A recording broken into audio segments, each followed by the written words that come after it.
2 days ago, I saw a vehicle that'd haul that tanker. You want to get out of here? You talk to me. Desierto, desierto, polvo y octanos. El motor lloraba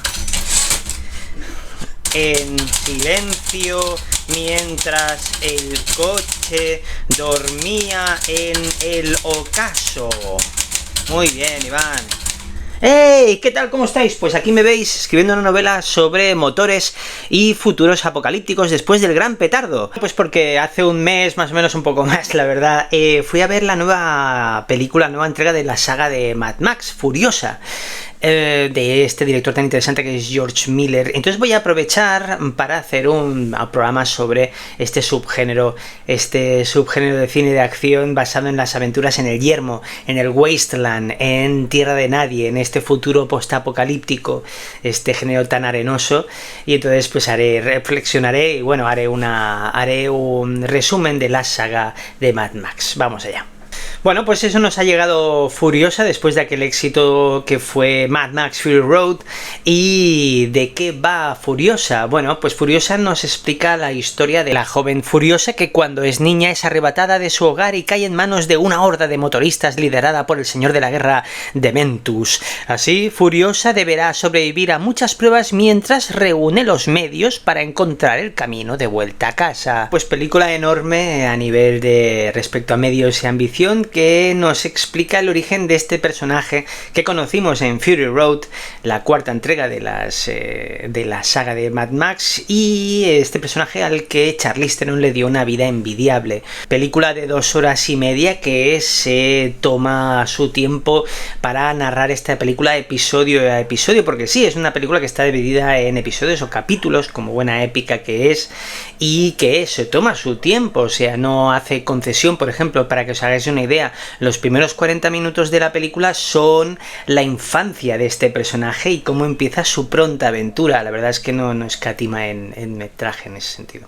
Y estamos delante de una precuela que me tuvo muy interesado porque realmente denota y demuestra el amor que tiene su autor George Miller por este mundo, y eso para mí tiene mucho mérito porque es una precuela. Precuela, entendemos, es la historia que precede a una historia que ya conocemos.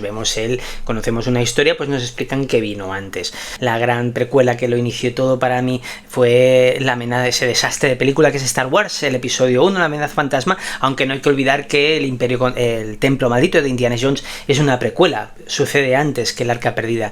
Dicho esto, entonces claro, yo ahí tengo un poco de problema. O sea, en una ficción el kit siempre ha sido el qué, o sea, conseguirán nuestros protagonistas salir vivos, conseguirán nuestros protagonistas encontrar el tesoro, conseguirán nuestros protagonistas acabar con el xenomorfo, mientras que una precuela es el cómo se ha formado la personalidad de este protagonista, cómo se ha creado este escenario, cuál es el origen de este xenomorfo cuya gran baza es esa enorme y terrorífica carga de misterio que no hace falta saber. Pese a ello, ya os digo, es una película que me ha mantenido bastante interesado durante todo el metraje y lo agradezco bastante, ¿no?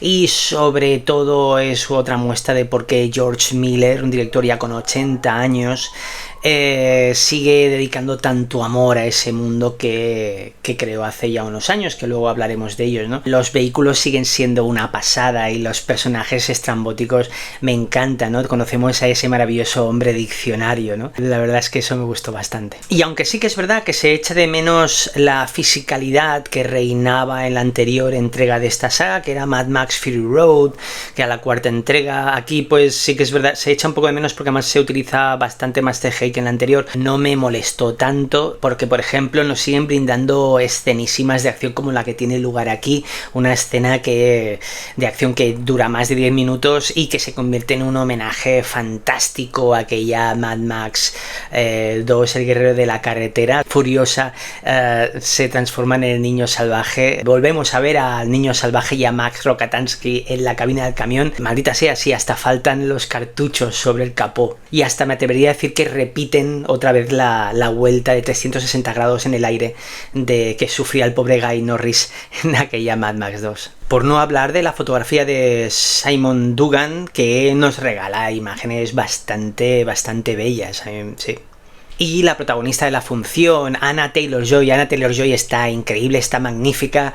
Cómo se rinde al personaje, cómo lo hace crecer episodio a episodio, cómo va cambiando, cómo sufre con él, cómo se hace tan fuerte. Y sobre todo lo que me encanta que hace esta actriz, que para mí creo que es una de las mejores actrices de nueva generación que respiran hoy día, realmente hace algo que es muy práctico, que no imita a Charlize Theron. O sea, realmente ella crea el personaje, tiene claro cuál es el destino de este personaje y lo crea de cero, episodio a episodio, de una manera muy orgánica. El otro rey de la función indiscutible, la función es Chris Hemsworth, eterno Thor. Está magnífico, lleva adelante este gran personaje de Mentus, que es entrañablemente salomónico, pero también bastante cruel y despiadado y terrorífico a veces, ¿no? Incluso hay un momento que se transforma con el humo rojo en una especie de teleñeco. Realmente es un actor bastante interesante, es interesante seguir la pista. Realmente está venciendo la sombra de Thor, donde estaba magnífico, pero sobre todo aquí me ha retrotraído a una de sus mejores interpretaciones para mí, que fue en aquella Malos tiempos en el Royal. Un personaje, el Dementus que lleva aquí, que evoca en cierta forma aquel magnífico ayatola del rock and roll que era Humungus de Mad Max 2, ya incluso aquí le vemos a veces con el micrófono y tal, ¿no? Me ha retrotraído de ahí. Respecto al reparto tengo un problema aquí, ya viene uno de los primeros problemas. Hay un personaje en este episodio que hablábamos antes, en el cual teníamos esta super escena de acción de más de 10 minutos. Hay un personaje que está protagonizado por un personaje secundario que es muy necesario, es importantísimo en el crecimiento personal de Furiosa, ya lo veréis. Este personaje, que es un Socias, es una referencia directísima, un homenaje a ese Max Rokatansky, sobre todo el de la segunda parte. No entiendo, no comparto la referencia tan directa a Max. Entiendo el significado de este personaje en esta historia, pero no entiendo la referencia ese guiño homenaje directo a Max Rokatansky, sobre todo teniendo en cuenta que en esta misma película Furiosa hay otro nexo directo al personaje de Max, ya lo veréis, en un momento muy puntual, y creo que este momento tan puntual entra en conflicto con ese homenaje que nos brinda esa escena de acción, ese episodio tan importante. Y esto también se añade el hecho de que la elección de casting para este Socias de Max no me acaba de gustar. Estamos hablando de un actor, creo que es uno de los más incomprendidos, no creo que sea mal actor, pero creo que tiene muy mala suerte con donde lo escogen, donde lo contratan, ¿no? Donde lo sacan. Estamos hablando de Tom Burke, que ya lo vimos, también le cayó otro muerto de personaje que no me convenció para nada, que era el Orson Welles de David Fincher para aquella Mank. Aquí le pasa lo mismo, no creo que sea mal actor, pero creo que hay un problema quizás estamos delante de un caso de falta de carisma en un escenario muy ambicioso. No me funcionó. Y por otro lado, esta es una película de 2 horas y media que eché de menos media horita más. Me hubiera gustado más seguir a Dementus y a sus personajes, la idiosincrasia que hay dentro de su tribu, que es muy interesante, y sobre todo seguir a esos esbirros tan terroríficos de los cuales vemos su graduación. La verdad es que la película llega a ser bastante burra en algunos aspectos, ¿no? En fin, película grande y a ratos apasionante, que además nos regala una perfecta y constante banda sonora de Tom Holkenborg, creo que espero decirlo bien. Una película que además nos brinda, por ejemplo, transiciones tan bellas como aquella rama, y que nos lleva a ese magnífico final. Pues vamos allá, cine Wasteland, lo que sería pues Tierra Gastada o Tierra de Nadie, esa especie de western futurista. Normalmente suelen ser películas futuristas que nos hablan, nos narran aventuras después de pues un cataclismo nuclear, una guerra nuclear, una plaga, y que nos narran historias que están centradas en la necesidad de conseguir recursos como es agua, comida, gasolina o la simple supervivencia, de hecho. Y que siempre ha funcionado. Para muestra un botón, hace poco estrenó la serie dirigida por me cae muy bien, simpático Jonathan Nolan, y que también está centrado en este mundo desgastado. Fallout, frío, fuerte, formo. Y muchas obras hemos tenido centradas en este mundo devastado, ¿no? La carretera, de Cormac McCarthy y su adaptación cinematográfica, Snowpiercer, la desastrosa Soy Leyenda, o las memorables para mí Delicatessen, Matrix, 12 monos o Dredd. No obstante, si nos centramos en la vertiente más western, más árida, más arenosa, ¿no? Estas historias que transcurren en este mundo baldío, infecundo, incultivado, devastado. Podríamos hablar del primer referente, se podría decir que es la película de 1975, Un muchacho y su perro, si no me equivoco, una película de un jovencísimo Don Johnson que va con su perro con el que se comunica telepáticamente y que nos explica la historia de este chaval que está buscando como sea una experiencia froti con una mujer. Esta adaptación de la novela de 1969 de Harlan Ellison, con permiso de la magnífica novela de 1954 de Richard Matheson, se podría considerar como la precursora de las aventuras en el Wasteland. Y para este subgénero arenoso, pues supuso un gran paradigma la obra de George Miller sobre las aventuras de Max Rokatansky, que además sentaron, me atrevo a decir que sentaron una tendencia, unas normas o unas señas de identidad, como puede ser pues falta y redescubrimiento de recursos, aridez, conflictos y situaciones terribles basadas en el bajísimo precio de la vida y una importancia inaudita en la figura del antihéroe.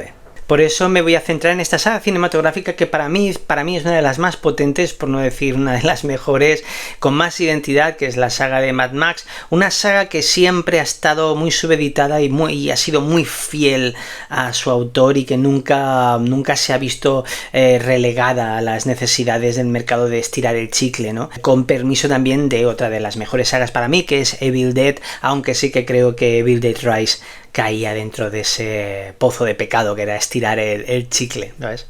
Vamos a hablar de esta saga, donde vais a ver que la pertenencia de esta saga al mundo postapocalíptico pues es fruto un poco de la casualidad, como vamos a ver dentro de unos minutos. Pero vamos a retroceder un poquito antes de empezar de atacar la saga Mad Max. Estamos hablando de 1974, tiene lugar la primera película de uno de mis directores favoritos, Peter Weir, del cual os hablaré dentro de unas semanas, bueno, viendo el ritmo que llevo, dentro de unas 8 semanas. Pero bueno, una película que se llamaba Los coches que devoraron París, una película muy salvaje, que nos ha hablado de un pueblo situado al margen del mundo y de la realidad.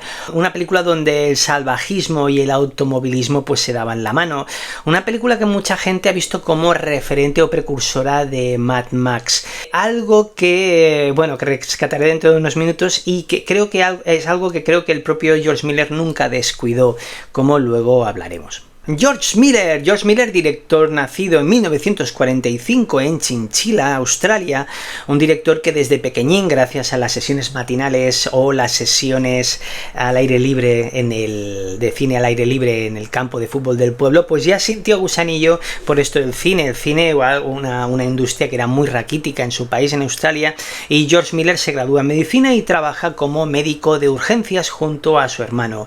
Con el dinero que consigue con este trabajo, pues consigue levantar esta película basada en las experiencias que vivió, en los episodios que presenció, en los cuales accidentes en carretera pues tuvieron una gran importancia, ¿no? Una película donde los accidentes y la barbarie son los grandes protagonistas. El año es 1979, el protagonista es un Mel Gibson de 23 añitos y la película es Mad Max, Salvajes de la Autopista. ¿Y de qué va? Pues nos sitúa en un futuro postnuclear donde Max Rokatansky, un policía encargado de la vigilancia de una autopista, tendrá que vérselas con unos criminales que actúan como vándalos, sembrando el pánico por las carreteras. Cuando durante una persecución Max acaba con Knight Rider, el líder del violento grupo, el resto de la banda jura vengar su muerte. Película cuya trama, no os lo perdáis, transcurre en 1995, y es que hace casi 30 años se pusieron muy tontos y burros en Australia.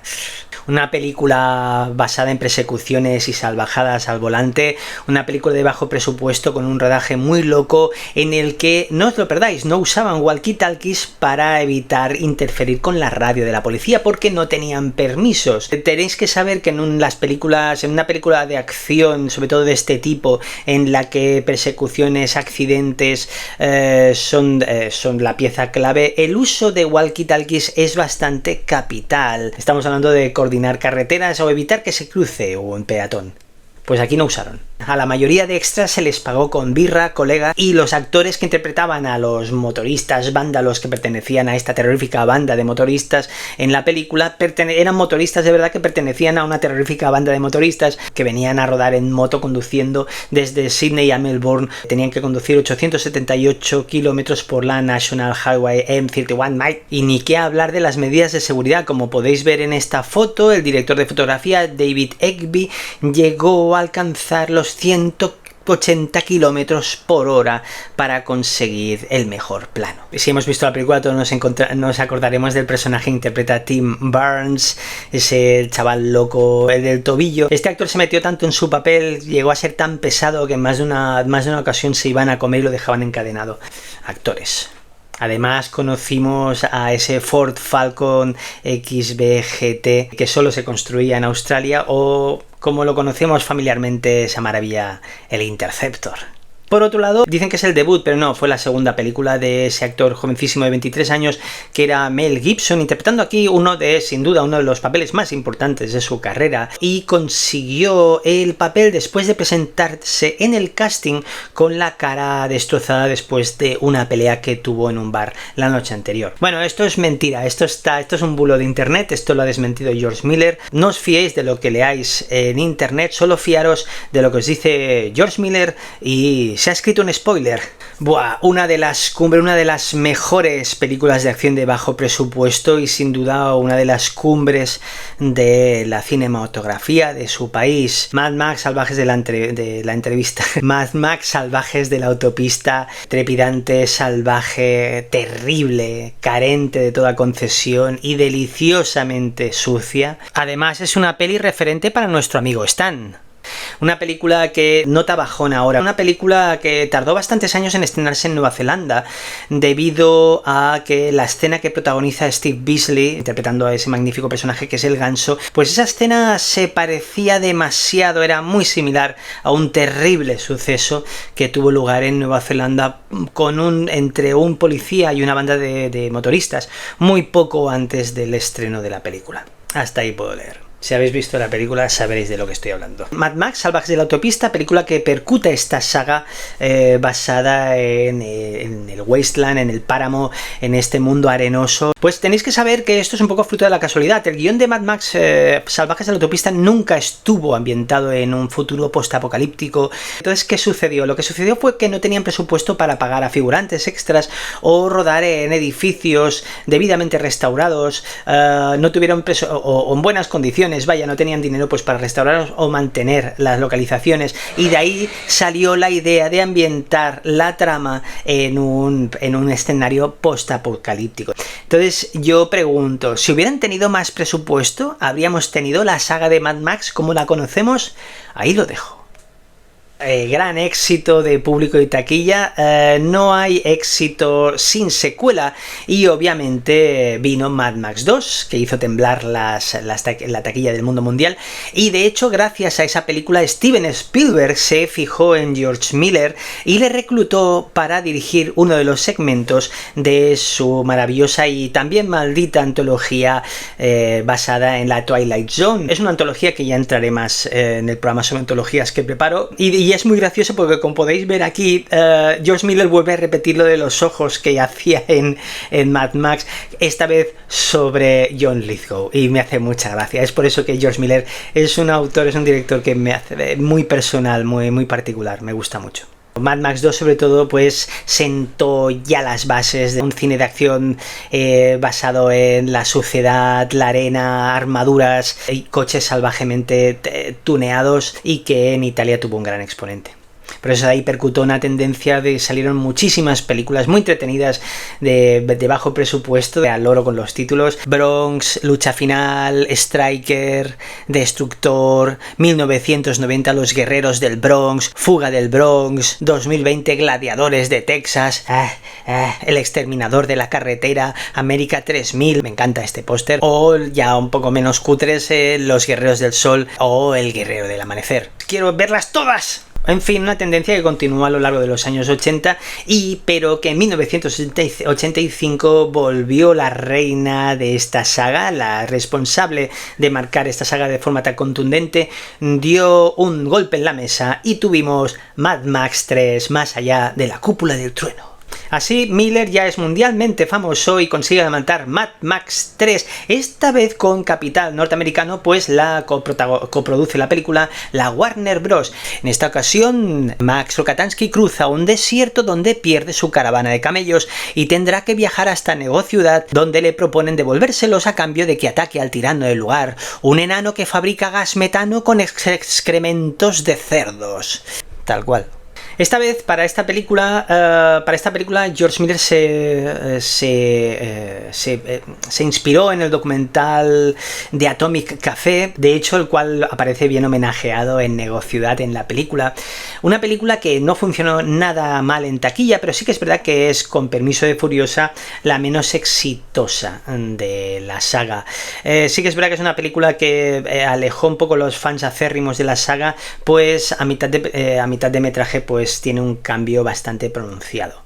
Una película que no puede empezar mejor, o sea, nos encontramos con un Max Rokatansky mucho más trotado, con esa mirada ya de los 1000 metros, con una experiencia implacable dentro de ese infierno de mundo en el cual sobrevive día a día y come comida de perro. Es una película en la que entramos ya en ese magnífico escenario que es Negociudad, con la genial tía Ama, con ese magnífico gigante golpeador, ¿no? Con esa sociedad y esas rotundas e inolvidables consignas, ¿no? Un escenario en el que yo el primero me habría quedado durante las casi 120 minutos que dura la película, sin lugar a dudas.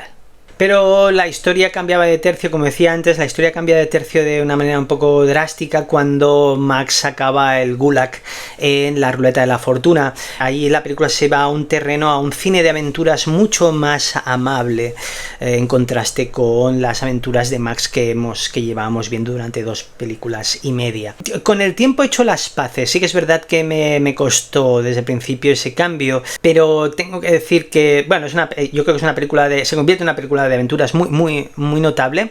Entonces vamos a hablar un momento de Mad Max 3. ¿Por qué tiene lugar este cambio? No es por casualidad.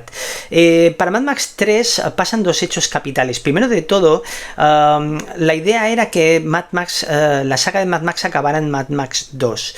Y George Miller empezó a trabajar en una adaptación postapocalíptica, en una versión postapocalíptica de la novela de William Golding, El Señor de las Moscas. Cuando empezaron a desarrollar el libreto, el guión, pues a alguien se le ocurrió una idea, insinuó de que les dijo: ustedes, imaginaros que el adulto que encuentra a los niños es Max Rokatansky. Entonces ahí dijeron: ostras, qué idea más interesante, y ahí es donde nace Mad Max 3. Por otro lado, pasa otro hecho bastante triste, y es que cuando empieza la producción de Mad Max 3, durante las jornadas de localización, el productor de la saga, coautor de la historia original y gran amigo de George Miller, estamos hablando del productor Byron Kennedy, fallece en un accidente de helicóptero mientras está localizando para la producción. Esto sume a George Miller en una profunda depresión, con lo que acepta solo dirigir las escenas de acción, dejándole el resto de las escenas de actores al debutante en el cine George Ogilvy, un director que venía de la televisión. Por lo visto fue bastante bien el rodaje, o sea, George Miller siempre estuvo en set apoyando a su compañero en todo lo que necesitara, lo cual, pues bueno, ahí lo tenemos. Pero además estamos ante como decía antes, la primera película de la saga que tiene capital norteamericano. Gracias a eso se consigue una de las selecciones de casting más estimulantes que recuerdo, ¿no? Tenemos a esa maravillosa tía Ama, interpretada por la magnífica Tina Turner, que está genial como reina con sus problemas en Negociudad. Suponía la primera y creo que la única vez, con permiso del último gran héroe, la primera vez que Tina Turner interpretaba en cine. De hecho, para ella se escribió, ella era la primera opción para interpretar a ese personaje. En caso de que Tina Turner no aceptara el papel de tía Ama, la segunda candidata para el papel era nada más ni nada menos que Jane Fonda. O sea, habría sido impresionante igual también. Muy bien, pues se suceden los años. George Miller continúa con su carrera como director sin llegar a tocar otra vez ese Olimpo taquillero con el que gozó con las entregas de Mad Max, aunque sí con películas tan únicas y tan particulares y tan bellas como son Las Brujas de Eastwick y, sobre todo, por favor, El aceite de la vida. La Warner Bros. Ve una oportunidad para hacer una serie de televisión sobre las aventuras de Max Rokatansky. George Miller se da cuenta de que lo que ven es una oportunidad para vender muñecos y se encuentra en el desarrollo de una serie que parecía una especie de Sheena la Guerrera, si no lo digo mal, para niños, y sale del proyecto. Y entonces vuelve a atacar Mad Max Fury Road, que por fin ve la luz en el 2013. Aquí Max Rokatansky se ve arrastrado a formar parte de un grupo que huye a través del desierto en un convoy conducido por una emperatriz de élite, y que deberán escapar del tirano Immortan Joe, a quien han arrebatado algo irreemplazable. Gran éxito de público y una de las películas de culto del nuevo siglo, aunque sí que se habrá que decir que no fue un exitazo de taquilla en su fin de semana de estreno. De hecho, perdió dando la nota aún más alto, pero sí que es verdad que es una película de acción que consiguió enamorar al público porque daba un tipo de cine de acción bastante alejado de la tendencia actual. Esto es basado mucho en CGI, o sea, en efectos creados por ordenador, y un montaje algo descuidado. Una película que además ganó 6 Oscars de la Academia, entre ellos a Mejor Montaje a Margaret Sixel, una montadora que nunca había montado una película de acción y para la que tuvo que visionar las 470 horas de metraje que George Miller le entregó, visionado para el que tuvo que invertir 3 meses de su vida. Pero oye, Oscar Mejor Montaje merecidísimo. Esta vez sin Mel Gibson en el papel de Max Rokatansky, algo que a los fans siempre nos dolió bastante. Pero bueno, aquí hay una explicación muy lógica. Básicamente, George Miller no estaba interesado en explicar una historia de Max viejo. Siempre vio a Max Rokatansky como un poco más joven, ¿no? Además, no hay que olvidar que por esa época la fama de Mel Gibson estaba por los suelos, sobre todo después de arremeter contra la comunidad judía cuando fue detenido conduciendo borracho, además de otras idas de todo este señor tan particular. Pero tenéis que saber que 10 años antes, cuando ya George Miller empezó a trabajar en Fury Road, le propuso a Mel Gibson volver a interpretar a Max Rokatansky. Lo que sucedía es que Mel Gibson estaba preparando su película como director, La Pasión de Cristo. No podía meterse en Max. George Miller volvía a ese tipo de cine de acción bastante físico y casi cine mudo, como os he dicho antes. George Miller para esta película le dio tal importancia a las imágenes que antes de escribir el guión se dibujó el storyboard de la película. O sea, esto es los planos dibujados para que haya una referencia visual ya muy clara desde el papel. Además se marcó una jugada bastante potente, que es que lo que hizo fue marcó una diana para que el director de fotografía, John Seal, así como los demás operadores de cámara, pues tuvieran claro que la importancia, la fuerza del plano estuviera siempre en el centro del plano, marcando esa diana. No hay nada mejor que un buen encuadre. Por otro lado, como decía, es una película bastante física. El 80% de los efectos de esta película son efectos físicos. Por no hablar de del ejército de 150 figurantes formados por atletas y artistas del Cirque du Soleil, o los 150 coches de los cuales sobrevivieron 15. Sí, la verdad es que no hay que hablar mucho más de las cualidades visuales de esta película porque son bastante potentes. Yo recomiendo que persigáis. Existe una versión en blanco y negro de esta película, que es la Mad Max Fury Road Black and Chrome. ¿De dónde sale esto? Nos tenemos que ir para atrás, bastante para atrás. Estamos en principios de los 80. George Miller acaba de rodar Mad Max 2, El guerrero de la carretera, y entonces sucede algo bastante mágico. Cuando se graba una banda sonora con orquesta, se hace pues con toda la orquesta y con una pantalla de cine donde se proyecta la película como referencia directa al compositor que está dirigiendo la orquesta. Ahora se hace con una proyección digital, pero entonces se hacía con una proyección de cine analógico, o sea, caro. Lo que se hacía era, para evitar coste, pues se proyectaba, se hacía un revelado solo, se lo hacía en blanco y negro para no tener que trabajar el color y no invertir más dinero en el trabajo del laboratorio que no hacía falta para ese trámite de la banda sonora. Cuando se estaba grabando la banda sonora para Mad Max 2, que George Miller estaba ahí y vio esa copia o ese copión de la película proyectado en blanco y negro, que se le cayeron las bolas chinas de la mano y alucinó al ver Mad Max 2 en blanco y negro. Desde entonces tuvo claro que quería hacer una película sobre Mad Max en blanco y negro. Y así se lo propuso a los productores de Fury Road, propuso estrenar la película de Fury Road en blanco y negro. Una idea que automáticamente se echó para atrás porque tenían miedo de cómo podía reaccionar el público. Yo la habría ido a ver encantado, pero entiendo que, bueno, pues el nuevo público a lo mejor no habría reaccionado tan bien. Os recomiendo que la busquéis. Yo tuve la suerte de ver esta versión Black and Chrome, blanco y negro, tuve suerte de verla en cine.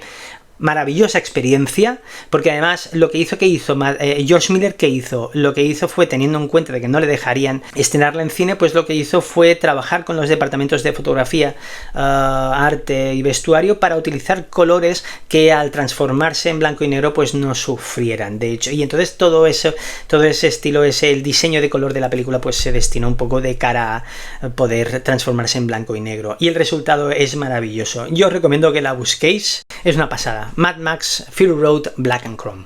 Cosas aparte, tengo algunos peros con la película, entre ellos pues el final siempre me ha parecido un poco descafeinado, pero también tengo algún problema con el reparto. Así como en el reparto se marca una jugada tan entrañable como, por ejemplo, el actor que interpreta a Immortan Joe, que es el villano, pues es Hugh Keays-Byrne, espero decirlo bien, que es el mismo actor que interpretaba a Toukata, o el corta uñas, que era el villano de la primera película de 1979, Mad Max Salvajes de la Autopista.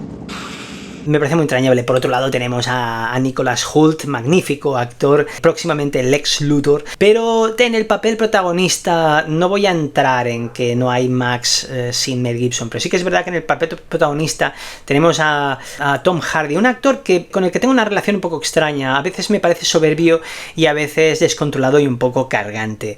Un actor que aquí no me gusta como Max, creo que confunde el estoicismo de ese personaje con una desgana un poco agotadora para mí, hace que incluso me acabe dando un poco igual el personaje, por no hablar de que la misma película convierte a este personaje en casi un personaje secundario. No lo acabo de comprar, no estuve muy a gusto ahí en este aspecto.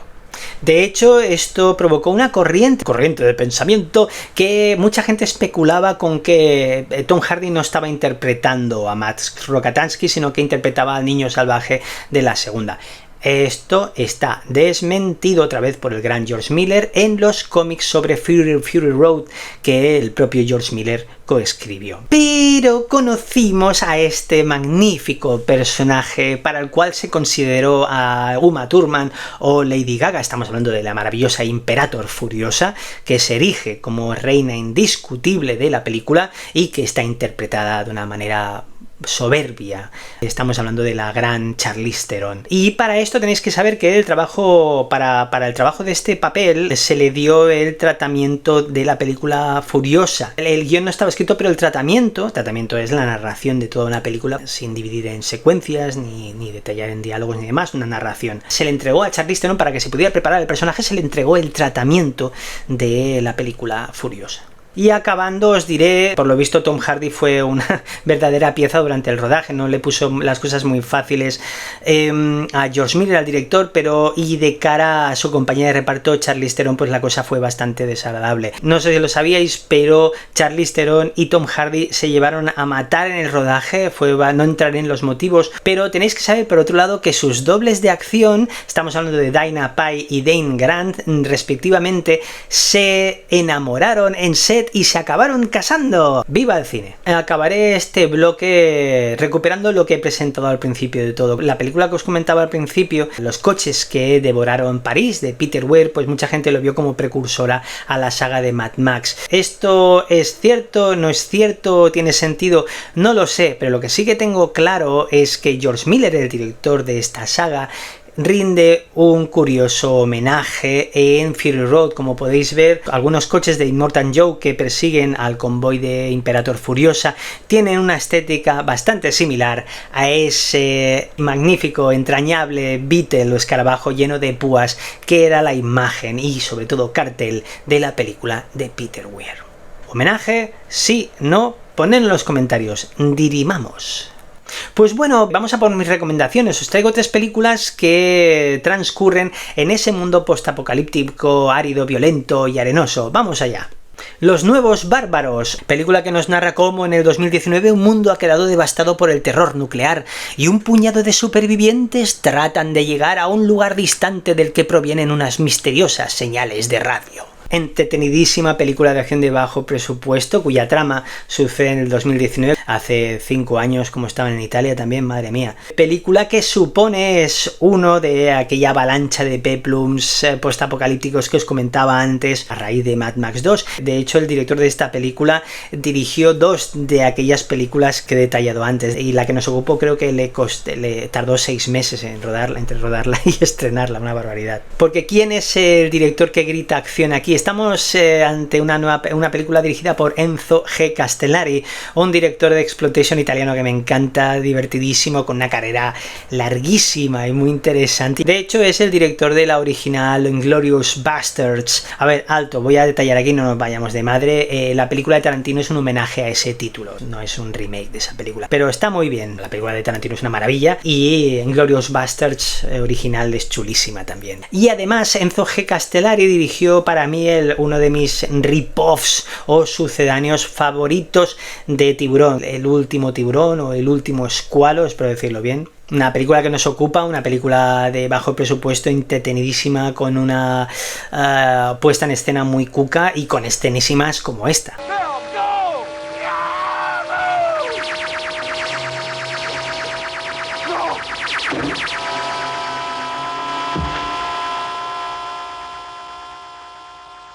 Espero que fuera muñeco. Y en el reparto encontramos, además del sosísimo protagonista, tenemos a Fred Williamson. Era el magnífico Frost en Abierto hasta el amanecer, tío con la bayoneta y tenía trocitos ahí de vietnamitas. Y encontramos también, pasándoselo bomba, al entrañable Giovanni Frezza, protagonista de aquella terrorífica película que me sigue dando mucho miedo, de Lucio Fulci, Aquella casa al lado del cementerio. Película da mucho miedo.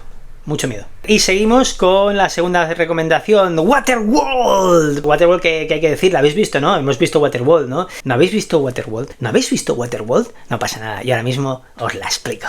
Alguien se deja el grifo abierto y el logo de la Universal se inunda por completo. Un poco más lejos de allí conocemos al mutante Mariner, que bebe pis de un cubo de Fontbella y hace gárgaras para tirárselo a sus tomatinas. Más tarde llega a la isla Fantasía, donde dejará ciegos a unos niños y venderá un poco de colacao a cambio de unas cuantas galletas Oreo, con las que puede comprar otra tomatina y 2 garrafas de pis. Qué lástima que debido a un simpático malentendido será pescado como un percebe y descubrirá que uno de los cantantes de los Modern Talking le roba las botas mientras canta el brother Louie Louie Louie. Aprovechando que se descontrola la verbena del lugar, Mariner se larga de allí con Jeanette Tripplehorn y una niña con el tatuaje más obvio que existe, que además se coloca con los plastidecors, mientras que a la doble de la Tripplehorn se le cae la ropa de manera accidental. Tras robarle los papeles del Pentágono al dueño de una asociación, harán una parada para saludar a la familia, descubriendo que en casa también se han dejado el grifo abierto. Menos mal que Mariner encuentra el crucero de vacaciones en el Tétanos, donde pilla por banda al cantante de los Modern Talking y recupera sus botas. Y no contento con eso, y después de tanta excursión, Mariner deja a la Tripplehorn y a la niña del tatú en tierra firme para que de una maldita vez le dejen en paz. Fin. Bueno, a lo mejor no es así. Uno de los grandes fracasos del siglo XX, luego volveremos a ello, rescataré este elefante en la habitación, pero sí que es verdad que un punto de inflexión y el inicio de una especie de ocaso de esa estrella de finales del siglo XX. A raíz de esta película pues sufrió un cambio drástico en su carrera. Por suerte es un actor que no ha dejado de trabajar y que vuelve a estar en el candelero cinematográfico ahora. Estamos hablando de Costner, Kevin. Un proyecto que nació en la productora de Roger Corman, magnífico productor especializado en el bajo presupuesto, una cantera en sí, un maravilloso productor que nos dejó hace poco, un productor que se olió la tostada enseguida y vio clarísimamente que este guión no lo podría llevar a cabo por menos de 5 millones de dólares. Un guión escrito por Peter Rader. Un guión escrito por Peter Rader, un guionista que ya había dirigido antes una película de terror muy curiosa que os recomiendo, que se llama La casa de la abuela. Así el proyecto llega a la Universal, donde querían a Robert Zemeckis, mirad la IMDb, pues ya veréis, fliparéis, pero gracias a Kevin Costner, los productores de la película y principal precursor de esta producción, pues consiguió convencerles de que contrataran a su amigo Kevin Reynolds. Kevin Reynolds, un director súper interesante, pero tiene una filmografía, me gusta mucho este director. Así, con Costner como protagonista y con la gran Janet Tripplehorn, estuvimos a punto de tener un What Motherfucking World, porque en el papel de villano se lo ofrecieron a Samuel L. Jackson, que prefirió escoger La jungla de cristal 3 en su lugar. Y en lugar de Samuel Jackson, pues tuvimos a, entrañable Dennis Hopper, pasándoselo bien con sus eternos tics. Bueno, rodaje bastante incómodo y tortuoso en Hawái. Estamos hablando de una película en la que tenían que desplazar sus enormes decorados, los tenían que desplazar cada día muy lejos de la costa para evitar que en cualquier plano se colara alguna referencia de tierra firme. No hay que olvidar que la película transcurre en un mundo totalmente inundado. A esto hay que añadir las 30 barcas que se desplazaban cada día para rodar, barcas pues para vestuario, arte, fotografía, catering y demás, que no tenían retrete y para ir al retrete les tenían que desplazar hasta una barcaza con retretes que estaba al lado de la costa. A esto hay que añadir que tenían que dejar de rodar a partir de las 3-4 de la tarde porque las condiciones meteorológicas se complicaban bastante a partir de esa hora. A esto hay que añadir que los contratistas locales, desde construcción hasta catering, pusieron unas tarifas muy elevadas, conscientes de que eran la única opción allí en Hawái para rodar. A esto hay que añadir un poco de whisky.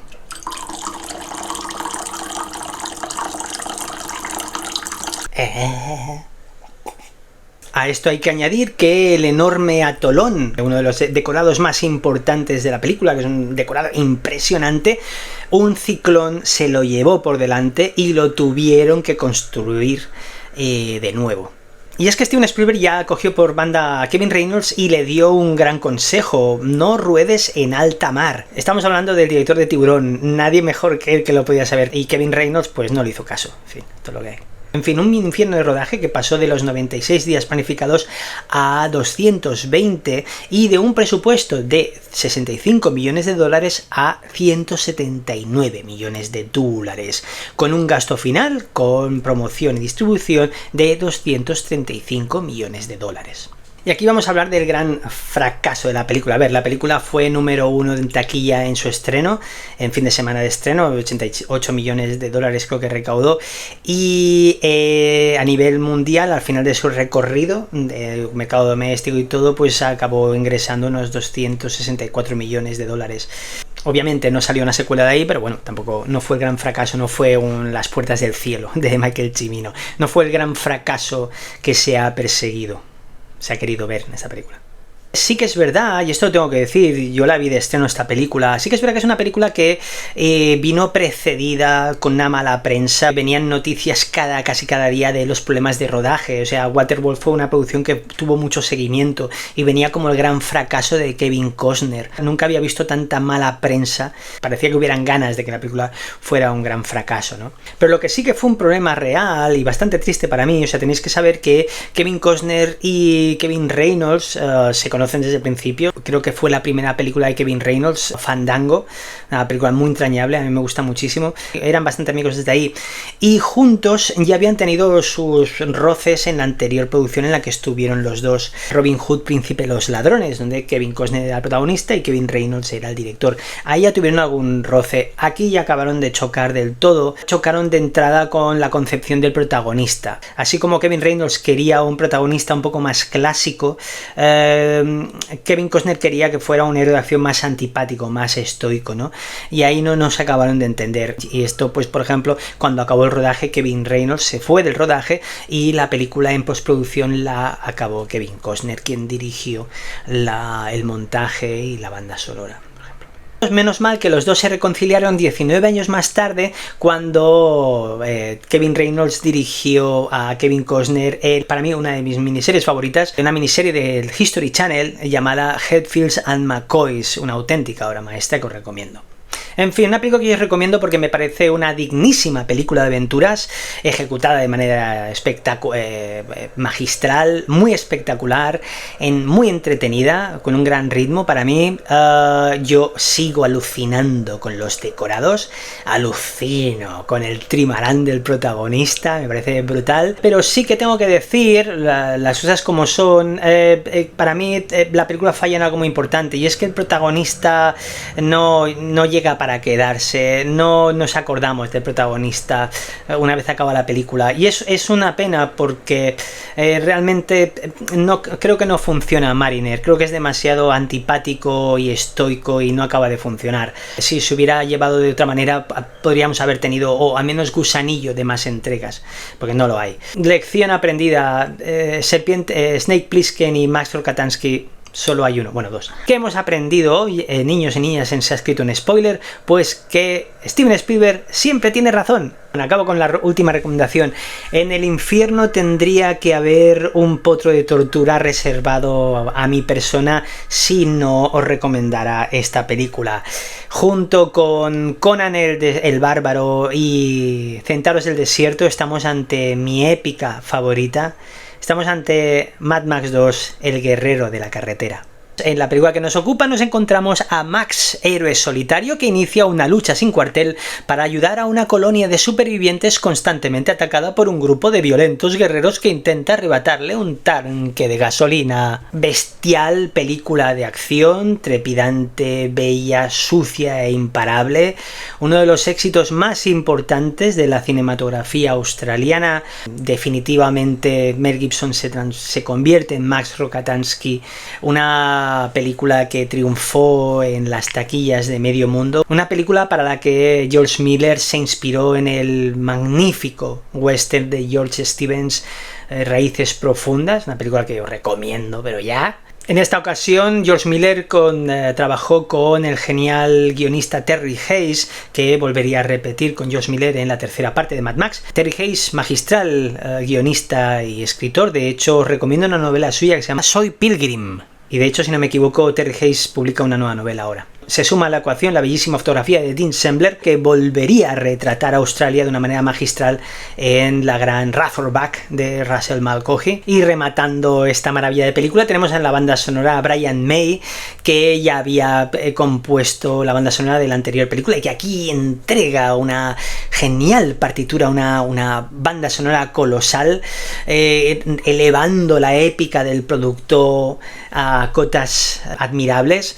Y es una pena lo que pasó con este compositor, con Brian May. Volvemos otra vez a Mad Max 3. ¿Qué pasó con Mad Max 3? Mad Max 3, estando la Warner Bros. Allí, contrató a un compositor de banda sonora que era muy popular entonces, gracias al Oscar que ganó por Pasaje a la India de David Lean. Estamos hablando de Maurice Jarre, al que le encargaron la banda sonora de Mad Max 3. Aquí hay un punto agrio porque al no poder aceptar a Brian May, este compositor pues no pudo acabar esa trilogía que él tenía planeada, esa trilogía musical que él tenía planeada para las andaduras de Mad Max. Y es una pena porque realmente el trabajo de este señor en Mad Max 2 es maravilloso. En fin, pobre Brian May, sí.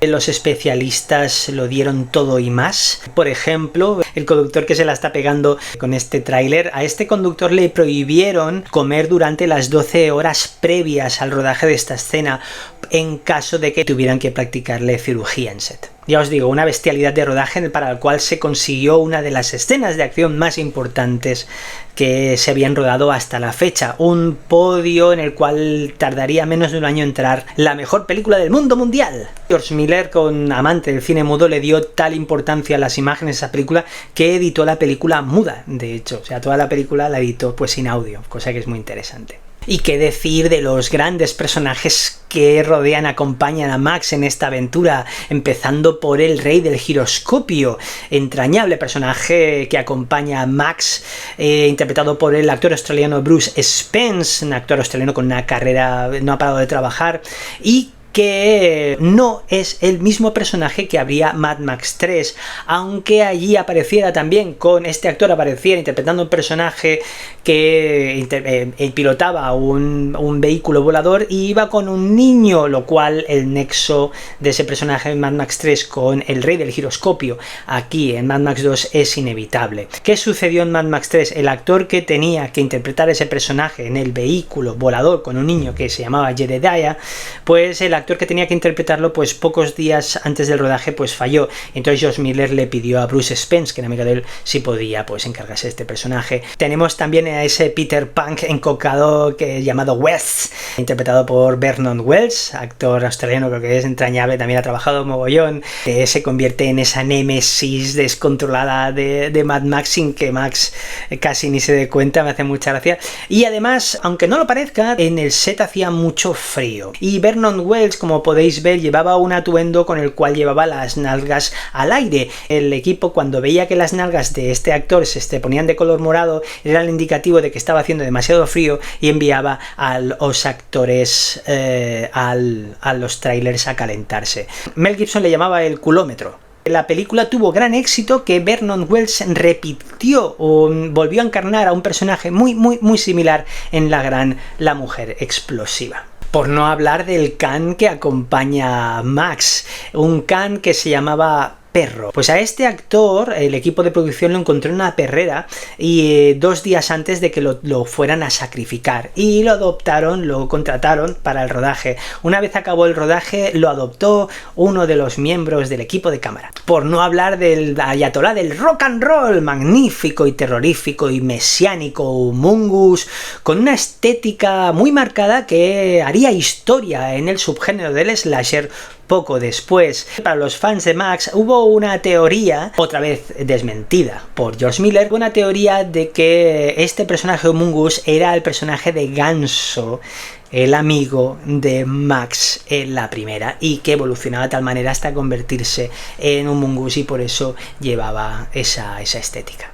Y como no, acabaremos con ese personajazo que alucina con las cajitas musicales, ese niño salvaje lanzaboomerangs encarnado de manera magistral por el pequeño Emil Minty, un personaje que se acaba convirtiendo en un broche de oro en esta maravilla de película, ¿no? Maldita sea, esta película es tan buena que hasta los Siniestro Total le dedicaron una canción. Deberías verte, Max. Estás hecho una pena. Estás hecho una pena, Max. Estás hecho una pena, Max.